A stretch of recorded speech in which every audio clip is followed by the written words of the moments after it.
Ruma, il-11 ta' Ottubru 1962. It-tħejjiet kienu ilhom għaddejjin kważi 3 snin, imma fil-Bażilika ta' San Pietru fil-Vatikan kienu għadhom qed isiru l-aħħar irtokki. Matul dawk il-jiem mal-2500 tisqof inġabru minn madwar id-dinja kollha biex flimkien jagħtu bidu għall-ġrajja lil għall-Knisja u lanqas id-dinja moderna kienu għadhom qatt ma raw waħda tal-kobor tagħha. Dak li beda jseħħ dakinhar madwar il-qabar tal-Apostlu Pietru għad għandu messaġġ qawwi u ħaj għalina llum. Il-Konċilju Ekumeniku Vatikani II seħħ u għad irid iseħħ.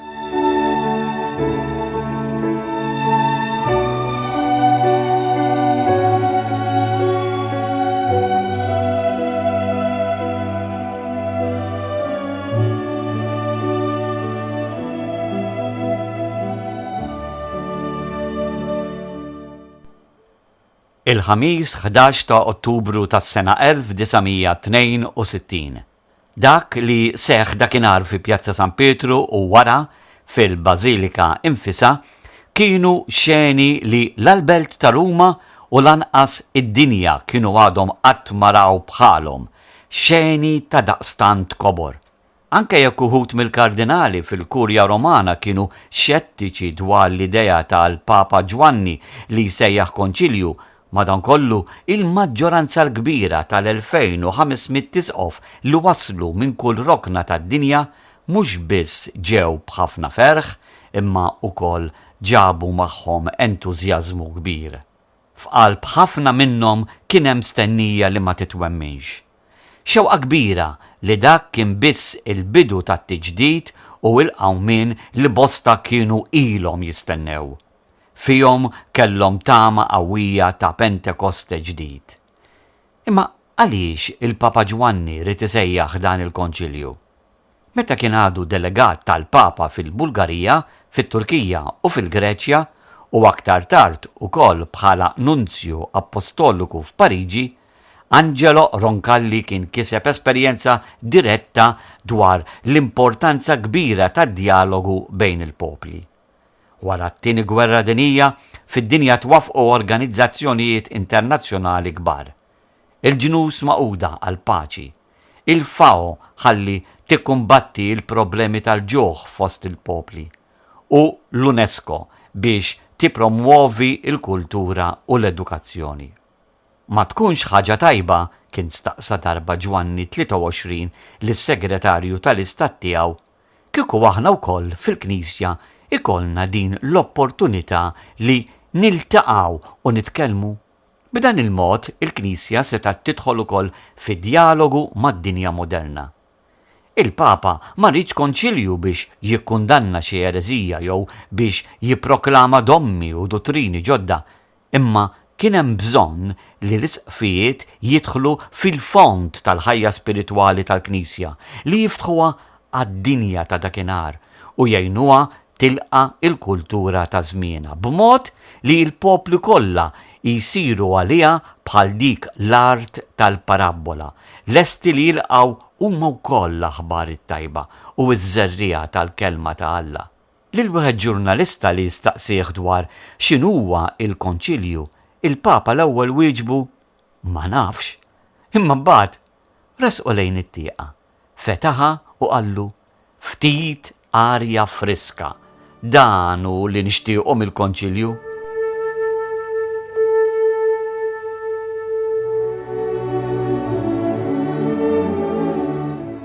Ġimgħa qabel ma beda Vatikan it-tieni, eżattament fl-4 ta' Ottubru, festa ta' San Franġisk t'Assisi, Ġwanni 23 telaq mill-Vatikan fis-6:30 ta' filgħodu biex imur Loreto u Assisi.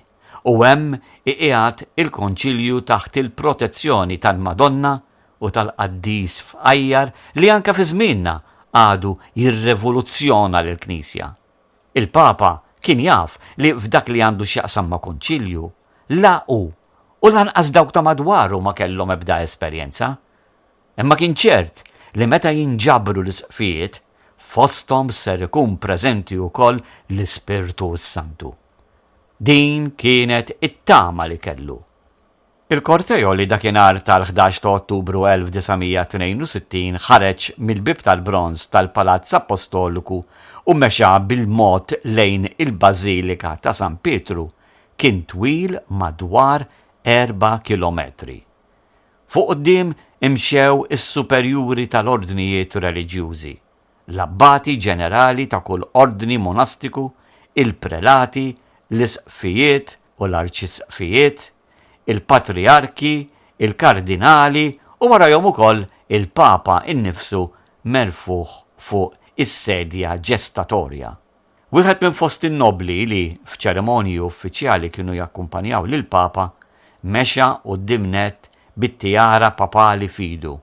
It-tre ranju, simbolu irjali ta' 3 dimensjonijiet li fihom tinferex il-Knisja. Kienet xena straordinarja tal-Knisja militanti fuq l-art. F'dak il-waqt, ħafna kienu konvinti li anke l-erwieħ tal-Knisja fil-Purgatorju saħansitra il-qaddisin tal-Knisja trionfanti fil-ġenna kienu qegħdin jittawlu fuq Pjazza San Pietru. Fid-diskors tiegħu fis-sessjoni inaugurali Ġwanni 23 wera x-xewqa li l-Konċilju jħabbrek bżelu sabiex il-bnedmin jilqgħu bl-aħjar mod il-bxara tas-salvazzjoni u hekk titħejja u tissaħħaħ it-triq għall-għaqda tal-familja umana. Għall-Knisja dan kien mument ta' ferħ.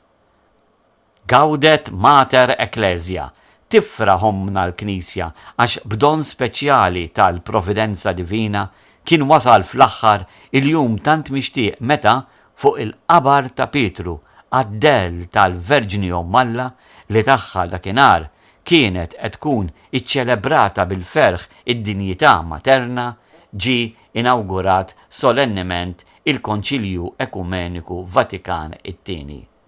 Madankollu fl-istess diskors Ġwanni 23 tkellem ukoll dwar dawk li sejħilhom profeti tal-isfortuna li dejjem iħabbru l-ar donnom qed jilmħu joqrob l-aħħar tad-dinja.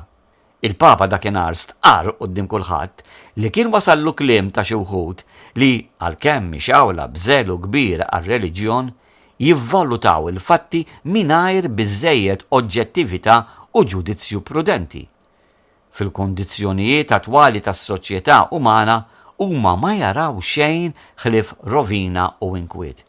Joħorġu jgħidu l-żminijietna huwa wisqar meta inqabluhom mas-sekli ta' qabel. U jaslu wkoll sal-punt li jġibu ruhom bħalli kieku ma kellhom xejn x'jitalmu mill-istorja li fuq kollox hija l-allima tal-ħajja. Bħalli kieku, għall il-Papa, fi żmien il-konċilji ta' qabel kollox mexa ħarir f'dak li għandu x'jaqsam mad-dottrina nisranija, mal-morali, mal-libertà ġusta tal-Knisja.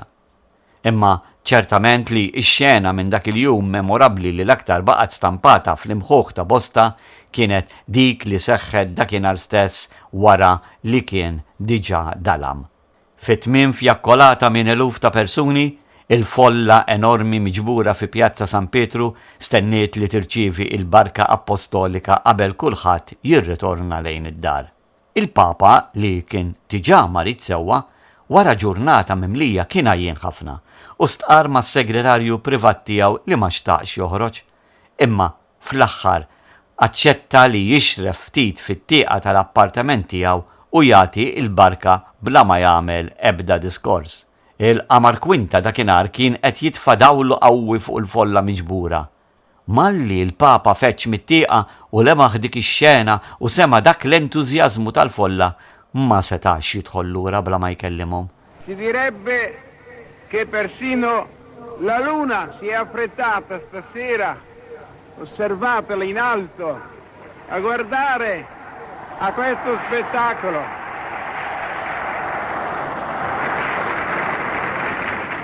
È che noi chiudiamo una grande giornata di pace. Gloria a Dio e pace agli uomini di buona volontà. Id-diskors impromptu li qalilhom dakinhar emozzjona mhux biss lil dawk preżenti imma għadu sal-lum iqanqal u jemozzjona lil kull min jisimgħu mill-ġdid jew inkella jaqrah. Eżis u liedi għalilhom, smajt leħinkom, tiegħi hija biss vuċi waħda, imma tiġbor fiha il-vuċijiet tad-dinja kollha. Hawn id-dinja kollha hija rappreżentata. Ħarsu ftit, anke l-qamar il-lejla qiegħed iħares fuq dan l-ispettaklu. Minn dakinhar sal-lum dan id-diskors tal-Papa baqa' magħruf bħala id-diskors tal-qamar. Imbagħad kompla Papa Ġwanni, x'ħin tmorru lura fi djarkom għanqu lil uliedkom u għejdulhom din hija it-tannieqa tal-Papa. Tornando a casa troverete i bambini, date una carezza ai vostri bambini e dite questa è la carezza del Papa. Troverete qualche lacrima da asciugare, dite una parola buona. Il Papa è con noi, specialmente nelle ore della tristezza e dell'amarezza, e poi tutti insieme ci animiamo, cantando, sospirando, piangendo, ma sempre fiducia nel Cristo che ci aiuta e che ci ascolta, continuare e riprendere il nostro cammino. Meta wara ċ-ċeremonja tal-ftuħ uffiċjali tal-Konċilju l-isqfijiet bdew jiltaqgħu huma sabu ma' wiċċhom xejn inqas minn 72 dokument imħejjija mill-kummissjonijiet preparatorji. Dawk li kitbuhom kważi kollha kardinali u teologi tal-Kurja Rumana ħasbu li dawn id-dokumenti ser ikunu approvati bla xkil ta' xejn, imma ġara propju il-maqlub. L-isqfijiet derilhom li biex huma japprovaw dak li kien diġà imħejjem minn qabel ma kienx hemm bżonn jissejjaħ konċilju. Barra minn hekk, bosta mid-dokumenti imres qalilhom kien fihom biżżejjed tibdil biex ikun assigurat li kollox jibqa' l-istess kif kien. Dakinhar il-padri konċiljari urew ix-xewqa li jkollhom żmien biżżejjed biex l-ewwel isiru jafu sewwa lil xulxin, u mbagħad ikunu huma stess li jħejju id-dokumenti. Wara kollox, il-konċilju kien magħmul mill-isqfijiet u mhux mit-teologi jew mill-kurjalisti. Waqt il-laqgħat tagħhom kienu spiss iqumu kontroversi u aktarx l-għada fil-ġurnali Rumani kienu jidhru rapporti dwar konflitti fil-konċilju. Imma minkejja kollox, fost l-isqfijiet kien hemm sens qawwi ta' ottimiżmu. Aktar ma beda jgħaddi żmien, aktar beda jidher ċar li l-Konċilju Vatikan it-tieni ma kienx se jkun konċilju ta' ftit xhur kif ħasbu xi wħud fl-ewwel jiem. Minn barra d-diskussjoni fl-awla konċiljari, bosta kienu jiltaqgħu fi gruppi żgħar biex jiddiskuti suġġetti partikolari biex imbagħad wara rappreżentant tal-grupp kien iressa il-femiet tagħhom fis-sessjoni plenarja. Ftit bosta minn dawk fil-konċilju bdew isiru jafu aħjar mhux biss lil xulxin imma wkoll dwar il-komunitajiet insara f'bosta artijiet oħra.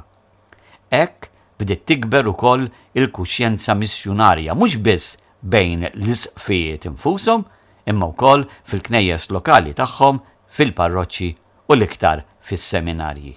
Ir-reazzjoni għal konċilju kemm fih dan il-Knisja Kattolika nfisha u kemm il-barra minnha l-iktar fil-ġurnali u pubblikazzjonijiet oħra kienet tkun waħda mħalta.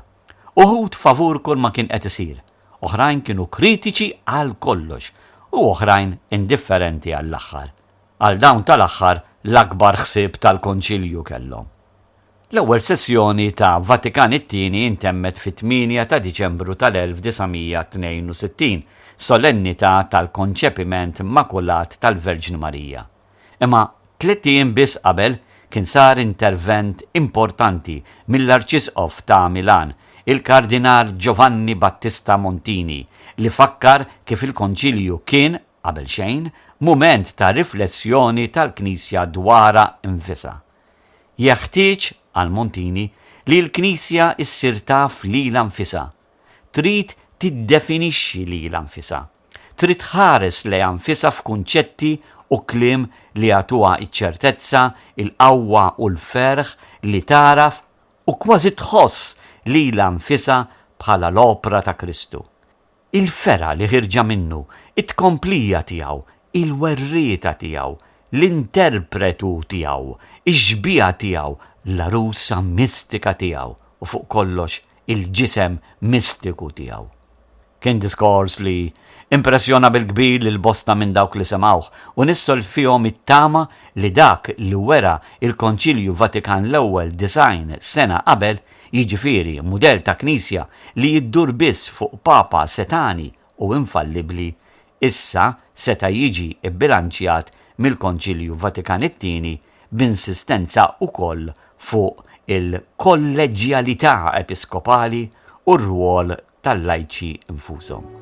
Ftit jiem wara l-isqfijiet irritornaw lejn id-djoċesijiet tagħhom, imma dak li seħħ fil-Knisja bej dakinhar u l-ftuħ tat-tieni sessjoni ta' Vatikan it-tieni kellu konsegwenzi kbar mhux biss fuq it-tkomplija tal-Konċilju innifsu, imma wkoll fuq il-ħajja futura tal-Knisja tul il-bqija ta' dak is-seklu kif ukoll tal-anqas matul l-ewwel 10 ta' snin tal-millenju l-ġdid.